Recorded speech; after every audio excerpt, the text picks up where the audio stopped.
ग्रहि धनं पुरय पुरय नमः।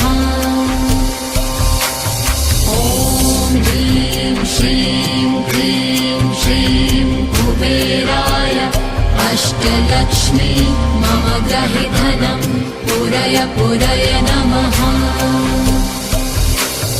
ॐ ह्रीं श्रीं क्लीं श्रीं कुबेराय अष्टलक्ष्मी मम ग्रहि धनं पुरय पुरय नमः।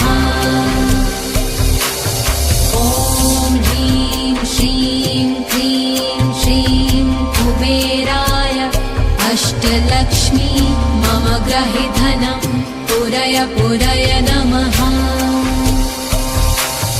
ॐ ह्रीं श्रीं क्लीं श्रीं कुबेराय अष्टलक्ष्मी मम ग्रहि धनं पुरय पुरय नमः।